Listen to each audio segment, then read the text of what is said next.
Have you ever wondered about these unseen companions believed to watch over us? Well, stick around as we explore the concept of guardian angels, especially in the context of Catholicism.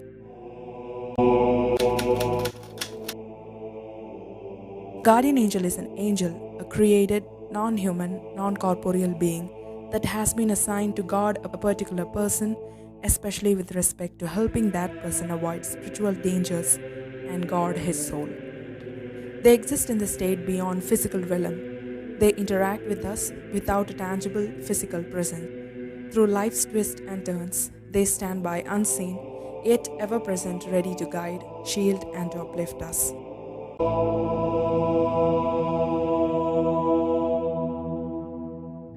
There are many scripture references regarding guardian angels and angels. Let's see what are they. We see angels helping people on various occasions in scripture, but there are certain instances in which we see angels providing a protective function over a period of time. In Tobit, Angel Raphael is assigned to an extended mission to help Tobit's son. In Daniel, Angel Michael is described as the great prince who has charge of Daniel's people. He is thus depicted as guardian angel of Israel. To get things rolling, let's see the most famous Bible verse from Psalms, a verse that connects with the idea of divine protection. For he will command his angels concerning you to guard you in all your ways. This verse explains that God assigns angels to watch over each of us individually. And another passage from the Gospels where Jesus tells us that there are guardian angels for individuals, including little children. He says, "See that you do not despise one of these little ones, for I tell you that in heaven their angels always behold the face of my Father who is in heaven." This verse tells us that they are constantly standing in His presence in heaven and are able to communicate the needs of their charges to Him. When we invoke their help, these angels seek access to the heavenly court. They are always allowed to present our needs and bring our concerns, requests before the divine presence. This also tells us that guardian angels not only serve as protectors, but also as advocates communicating the desires, struggles, and aspirations of the individuals they watch over to God. This concept is woven into the fabric of faith, symbolizing God's caring and protective nature toward the human beings that He created with love. Now comes the question, who has guardian angels? Theologically speaking, each member of faith has a special guardian angel from the time of baptism. According to the Catechism of the Catholic Church, each believer is assigned a guardian angel by God. From its beginning until death, human life is surrounded by their watchful care and intercession. Beside each believer stands an angel as protector. But now another question may have raised on your mind. If there are guardian angels assigned for our protection and they help us, why all the accidents and tragic incidents happen to people? Well, I have an explanation. Of course, this is a deep question that takes us into the heart of our free will, a gift from God that comes with responsibility and choice. You see, our guardian angel are like spiritual companions, offering guidance and protection. However, God has granted us the incredible gift of free will because He don't want us to be robots. This means we have the autonomy to make choices even if they aren't aligned with moral principles or God's teachings. Turning to scripture, we find stories of individuals, even with divine guidance, making choices that lead to sin. It is a testament to the delicate balance between God's guidance and our responsibility to choose our actions. While our guardian angels are there to guide and protect, they don't override our decisions. They are like gentle whispers nudging us towards righteousness, but ultimately the choice is ours.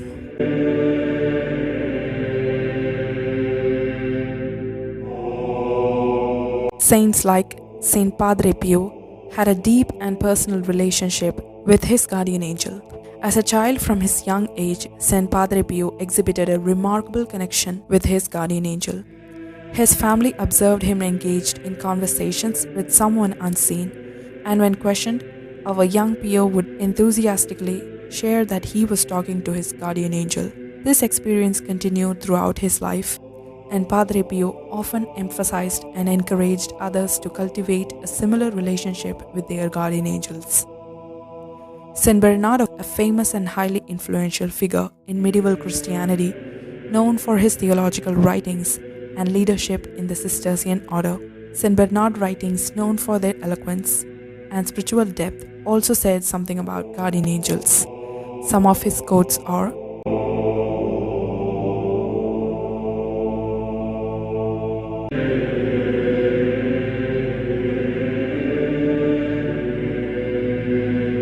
Saint Jerome, in commenting on the previously mentioned passage from the Gospel of Matthew, says, "The worth of souls is so great that from birth each one has an angel assigned to him for his protection."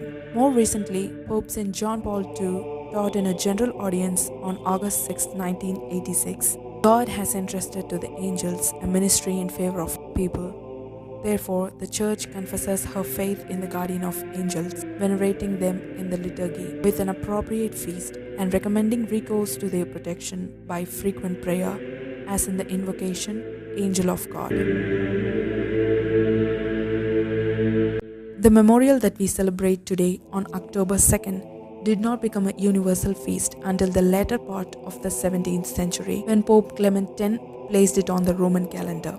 Pope Leo VIII elevated the feast and emphasized its importance in the late 19th century. Around the time he did so, he also composed the Saint Michael the Archangel prayer and mandated that it be prayed at the end of every Mass. The Feast of the Archangels is celebrated September 29th, and a few days later, the memorial for all the guardian angels. These two feasts emphasize the fact that God uses some angels for specific purposes that affect all people, and that He uses guardian angels to care for each of our specific needs.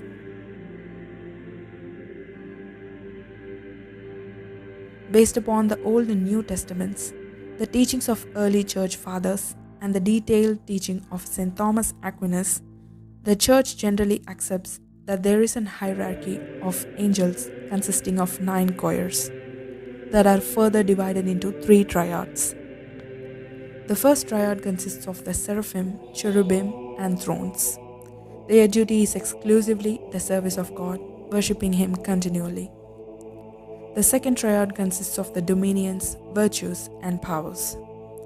These 3 choirs are tasked with the governance of the created universe. And the third triad consists of the principalities, archangels, and angels. These beings are closest to the humanity and act as mediators between God and man. Though St. Thomas defined the guardian angels as the lowest of the choir of angels, this should only be understood to mean that their direct concern is the care of humanity. Nonetheless, they continually behold the beatific vision. As mentioned, he teaches that every person receives an angel at birth.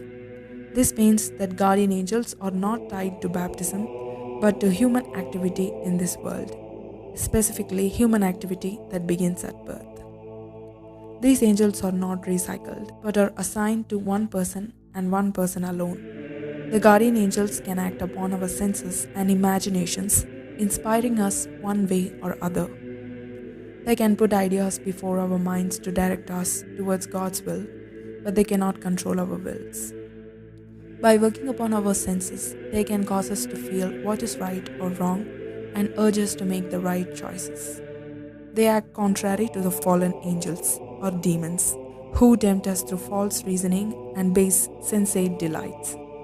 Finally, in heaven, the guardian angel's role of leading us to salvation will be complete. St. Thomas believed that even in heaven, they will have a role of communicating with us and will continue to enlighten us with God's never-ending and deepening truth. That's it about this video. If you find this helpful, please share with fellow believers and hit that subscribe button. Thanks for watching.